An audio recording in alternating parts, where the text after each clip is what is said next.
Hello everyone.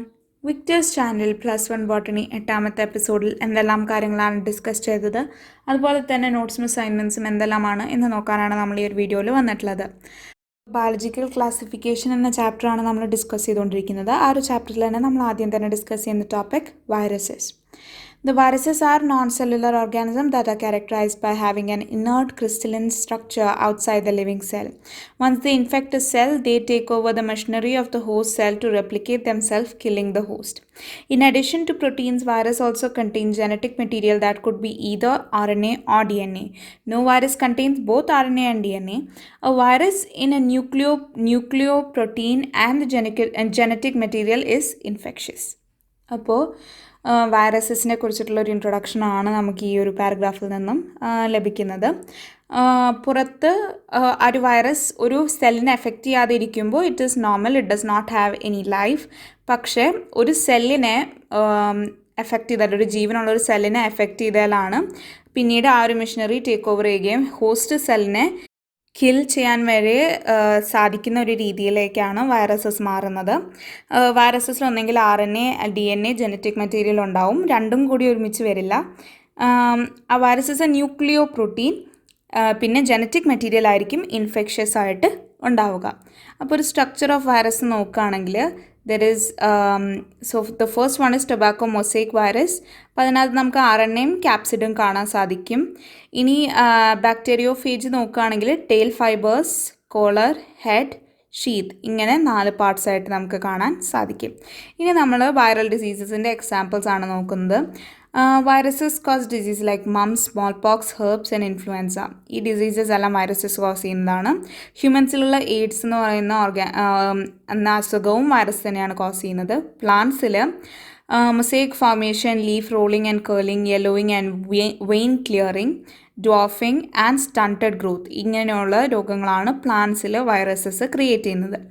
ഈ വൈറസസിനെ കുറിച്ച് നമ്മൾ സ്റ്റഡി ചെയ്യുന്ന ഒരു ബ്രാഞ്ച് ഓഫ് സയൻസ് ഉണ്ടല്ലോ, ആ ഒരു ബ്രാഞ്ച് ഓഫ് സയൻസിനെ നമ്മൾ വൈറോളജി എന്നാണ് പറയുക. Study of viruses happens in the branch of science called virology. Virology പഠിക്കുന്ന ഒരു വ്യക്തിയെ, ഒരു സയൻറ്റിസ്റ്റിനെ നമ്മൾ വൈറോളജിസ്റ്റ് എന്നാണ് പറയുക. അപ്പോൾ ഈ ഒരു സയൻറ്റിസ്റ്റ് എന്തായാലും വൈറസസിൻ്റെ എങ്ങനെയാണ് ഓരോ ക്യാരക്ടറിസ്റ്റിക്സ് ഉള്ളതും അതുപോലെ തന്നെ എന്തെല്ലാം ഡിസീസസ് ആയിരിക്കും ഈ വൈറസ് കോസ് ചെയ്യുന്നത് എന്നുള്ളതെല്ലാമായിരിക്കും നമ്മൾ വൈറോളജിയിൽ പഠിക്കുന്നത്. വൈറോളജിസ്റ്റ് വൈറോളജിയാണ് പഠിക്കുക. സോ അപ്പോൾ നമ്മൾ വൈറസസിനെ കുറിച്ച് പഠിച്ചു. ഇനി നമ്മൾ അടുത്തൊരു ടോപ്പിക്കിലേക്ക് നീങ്ങുകയാണ്, viroids. In 1971, Theo Dana discovered a new infectious agent that is smaller than viruses and caused potato spindle tuber disease. It was found to be a free RNA and it lacked a protein code that is found in viruses, hence it named viroid. The RNA of the viroid was this low molecular weight. 1971 ടിയോ ഡെയ്നർ ആണ് പുതിയൊരു infectious agent, നമുക്കറിയാം virus ഒരു infectious agent ആണ് എന്നുള്ളത്. അപ്പോൾ virus അല്ലാതെ പുതിയൊരു infectious ഏജൻറ്റിനെ കണ്ടെത്തുകയാണ്. വൈറസസിനേക്കാൾ ചെറുതാണ് ഈ ഇൻഫെക്ഷ്യസ് ഏജൻറ്റ്. ഈ ഒരു ഇൻഫെക്ഷ്യസ് ഏജൻറ്റ് പൊട്ടാറ്റോ പ്ലാന്റിൽ potato spindle tuber disease create ചെയ്യുന്നതായിട്ട് അദ്ദേഹം ഡിസ്കവർ ചെയ്യുകയാണ്. ഈ ഒരു വൈറോയിഡ്സിൽ ഫ്രീ RNA ആണ് നമുക്ക് കാണാൻ സാധിക്കുക. ഒരു പ്രോട്ടീൻ കോട്ടിങ് സാധാരണ വൈറസസിൽ കാണാറുണ്ട്. ആ ഒരു പ്രോട്ടീൻ കോട്ടിങ് വൈറോയിഡ്സിൽ ആബ്സെൻ്റ് ആണ്. ഈ കാരണങ്ങൾ കൊണ്ടാണ് വൈറോയിഡ് എന്നുള്ളൊരു പേര് ഈ ഓർഗാനിസംസിന് നൽകിയത്. വൈറോയിഡിൻ്റെ RNA എന്ന് പറയുന്നത് ലോ മോളിക്കുലാർ വെയ്റ്റ് ആണ് RNA ഓഫ് വൈറോയിഡ് എന്ന് പറയുന്നത്. ഇനി നമ്മളിവിടെ കണ്ട വൈറോയിഡ്സിൻ്റെ ചില ക്യാരക്ടറിസ്റ്റിക്സ് നമുക്ക് പോയിൻ്റ് ഔട്ട് ചെയ്ത് ഒന്നുകൂടി സ്റ്റഡി ചെയ്യാം. ഒന്നാമത്തെ, they are the smallest non infectious agent. നമുക്കറിയാവുന്ന ഇൻഫെക്ഷ്യസ് ഏജൻസിൽ ഏറ്റവും ചെറിയ സൈസുള്ളത് വൈറോയിഡ്സിനാണ്. ഫ്രീ RNA ആണ് നമുക്ക് വൈറോയിഡ്സിൽ കാണാൻ സാധിക്കുക. ഒരു പ്രോട്ടീൻ കോട്ടിംഗ് വൈറസസിൽ പ്രസൻ്റ് ആയിട്ടുള്ള ഒരു പ്രോട്ടീൻ കോട്ടിംഗ് നമുക്ക് വൈറോയിഡ്സിൽ ആബ്സെൻ്റ് ആണ്. അതുപോലെ തന്നെ വൈറോയിഡ്സിലെ RNA അത് സ്മോളർ മോളിക്കുലാർ വെയിറ്റ് ഉള്ളതാണ്. അപ്പോൾ നിങ്ങൾക്ക് വൈറോയിഡ്സിൻ്റെ ക്യാരക്ടറിസ്റ്റിക്സ് മനസ്സിലായെന്ന് വിചാരിക്കുന്നു. ഇനി നമുക്കൊരു കമ്പാരിറ്റീവ് സ്റ്റഡി നടത്താം ബിറ്റ്വീൻ വൈറസ് ആൻഡ് വൈറോയിഡ്സ്. എന്താണ് വൈറസസ് ആൻഡ് വൈറോയിഡ്സ് തമ്മിലുള്ള ഡിഫറൻസ്? ആദ്യം തന്നെ nucleic acid. The genetical method is material is both DNA or RNA. ഇത് വൈറസിൻ്റെ കാര്യത്തിലാണ് DNA or RNA. DNA is double stranded while RNA can be both single stranded or double stranded. അതാണ് വൈറസിൻ്റെ അടിയിൽ നമ്മൾ എഴുതുക. ഇനി വൈറോയിഡ് നോക്കുകയാണെങ്കിൽ genetic material is composed of a single stranded low molecular weight RNA. Single standard low molecular weight RNA ആണ് നമുക്ക് വൈറോയിഡിൽ ജനറ്റിക് മെറ്റീരിയലായിട്ട് കാണാൻ സാധിക്കുക. വൈറസിൽ ക്യാപ്സിഡ് ഒരു പ്രോട്ടീൻ കോട്ടിംഗ് അല്ലെങ്കിൽ ക്യാപ്സിഡ് പ്രസൻ്റ് ആണ്. പക്ഷേ വൈറോയിഡിൽ ആ ഒരു പ്രോട്ടീൻ കോട്ടിംഗ് അല്ലെങ്കിൽ ആ ഒരു ക്യാപ്സിഡ് ആബ്സെൻ്റ് ആണ്. വൈറസിൽ പ്രോട്ടീൻ ഒരു ഹോസ്റ്റ് സെല്ലുണ്ടെങ്കിൽ ആ ഒരു ഹോസ്റ്റൽ സെല്ലിൽ എൻ്റർ ചെയ്തിട്ടാണ് പ്രോട്ടീൻ മാനുഫാക്ചർ ചെയ്യുന്നത്. പക്ഷേ viroid RNA does not code for any protein. വൈറോയിഡിലെ RNA പ്രോട്ടീൻസ് പ്രൊഡ്യൂസ് ചെയ്യുന്നില്ല. ഇനി വൈറസിൽ ഹോസ്റ്റ് പറയുകയാണെങ്കിൽ they infect bacteria, plants and animals. Viruses ബാക്ടീരിയയിൽ ഇൻഫെക്റ്റ് ചെയ്യാം, പ്ലാന്റ്സിൽ ഇൻഫെക്റ്റ് ചെയ്യാം, ആനിമൽസിൽ ഇൻഫെക്റ്റ് ചെയ്യാം. പക്ഷേ വൈറോയിഡ്സ് പ്ലാന്റ്സിനെ മാത്രമേ എഫക്റ്റ് ചെയ്യുകയുള്ളൂ. അപ്പോൾ നമ്മളിവിടെ 2 കാറ്റഗറി ഓഫ് ഇൻഫെക്ഷ്യസ് ഏജൻറ്റ്സ് പഠിച്ചു. ഒന്നാമത്തെ വൈറസ്, രണ്ടാമത്തെ വൈറോയിഡ്സ്. ഇനി നമ്മൾ അടുത്ത കാറ്റഗറിയിലേക്ക് പോവുകയാണ്. This is prions. The modern medicine, certain infections, neurological diseases were found to be transmitted by an agent consisted of abnormally folded protein.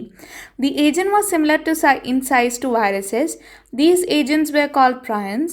The most notable disease caused by prions is bovine spongiform encephalopathy, commonly called mad cow disease in cattle, and its analogous variant CH-2 disease in humans.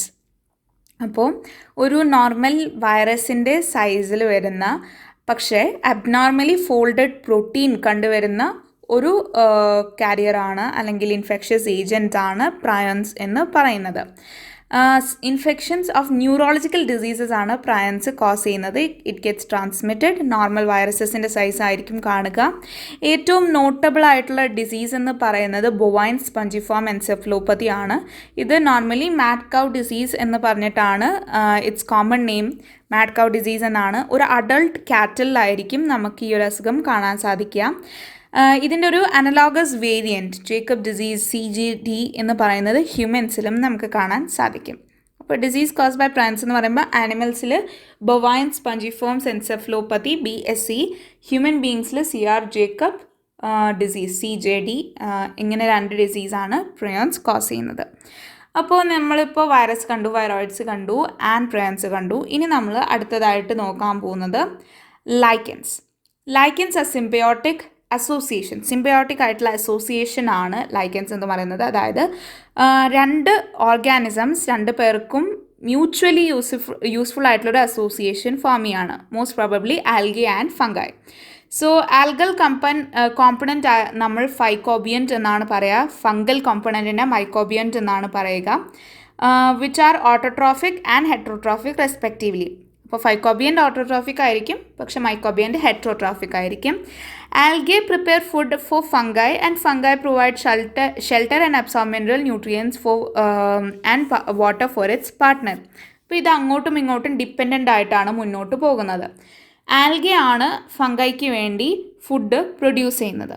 പക്ഷേ ഈ fungi ആൽഗയ്ക്ക് വേണ്ടി minerals and nutrients absorb ചെയ്യുകയും water absorb ചെയ്യുകയും shelter provide ചെയ്യുകയും ചെയ്യുന്നു. So close is their association that if one saw a lichen in nature, one would never imagine that they had 2 different organisms with them. അപ്പോൾ ആ ഒരു algal component and fungal component വളരെയധികം closely associated ആയിരിക്കും. ഒരിക്കലും ആ ഒരു association നമുക്ക് കണ്ടുപിടിക്കാൻ സാധിച്ചെന്ന് വരില്ല. ഒരൊറ്റ ഓർഗാനിസം ആയിട്ടാണ് നമുക്ക് ഫീൽ ചെയ്യുക. Lichens are very good pollution indicators. Pollution indicators ആണ് ലൈക്കൻ. കാരണം പൊല്യൂട്ടഡ് ഏരിയസിൽ ഒരിക്കലും ലൈക്കൻസ് വളരുകയില്ല. അപ്പോൾ ഇതാണ് കുറച്ച് ലൈക്കൻസിൻ്റെ പിക്ചേഴ്സാണ് ഞാനിവിടെ കൊടുത്തിട്ടുള്ളത്. എന്തായാലും ലൈക്കൻസ് ആർ സിംബയോട്ടിക് അസോസിയേഷൻസ്, അതായത് മ്യൂച്വലി അസോസിയേറ്റഡ് ആയിട്ട് അല്ലെങ്കിൽ മ്യൂച്വലി ഡിപ്പെൻഡൻ്റ് ആയിട്ട് ഒരു ആൽഗെ ആൻഡ് ഫംഗൈ മുന്നോട്ട് പോകുന്നതിനെയാണ് നമ്മൾ ലൈക്കൻസ് എന്ന് പറയുന്നത്. അപ്പോൾ ഇത്രയും കാര്യങ്ങളാണ് നമ്മൾ ഈ ഒരു വീഡിയോയിൽ ഡിസ്കസ് ചെയ്യുന്നത്. ഇനി എന്തായാലും നമുക്ക് എക്സാം പോയിന്റ് ഓഫ് വ്യൂവിൽ നിന്നും കുറച്ച് ക്വസ്റ്റ്യൻസ് ആദ്യം ഡിസ്കസ് ചെയ്യാം, എന്നിട്ട് അസൈൻമെൻറ്റിലേക്ക് പോകാം. Why are viruses neither considered living nor non living? Virus possesses trademark characteristics of both living and non-living entities.